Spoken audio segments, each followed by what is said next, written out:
এই বিমানের সবকিছুই প্রতি বছর পরিবর্তন করা হয়, তবে এই রেডারটা বিগত 50 বছর থেকে এই বিমানেই রয়েছে, পরিবর্তন করা হয়নি। বিষয়গুলো বেশ অদ্ভুত। পাইলটরা কিছু বুঝতে পারছিল না, তারা শুধু ভাবে প্লেনে সমস্যা হয়েছে। তারা আশায় আছে কন্ট্রোল রুম থেকে হয়তো এইসব কিছু ঠিক করে দেওয়া হবে, তারপর আর কোনো সমস্যা থাকবে না। এদিকে যাত্রীদের বেসামাল অবস্থা। তখন পাইলটরা জানান আকাশ খারাপের জন্য এমন হয়েছে। এটা আসলে অস্বাভাবিক কিছু না, বারমুডা ট্রায়াঙ্গেল পার হওয়ার সময় এরকমই প্রায় হয়। এটা একটা মিথ্যা ছিল, তারা কোনো বারমুডা ট্রায়াঙ্গেল পার হয়নি। যাত্রীদেরকে শান্ত করার জন্য তারা এই মিথ্যাটা বলে। এরপর পাইলটরা এগিয়ে যায়।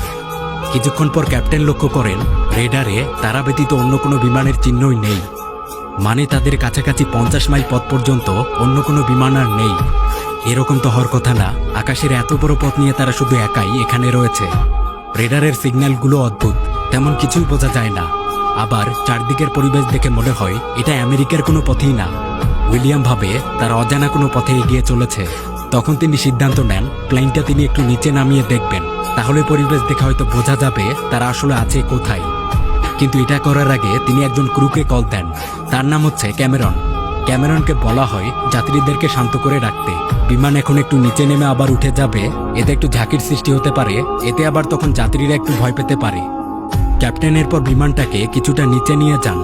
এদিকে আবার নিচে নামার সাথে সাথেই দেখা যায় রেডারে 10-12টা প্লেন একসাথে চলে এসেছে। মানে তাহলে নিচের দিকে বেশ কিছু বিমান আছে। এতে ক্যাপ্টেন বেশ তৃপ্তি পান।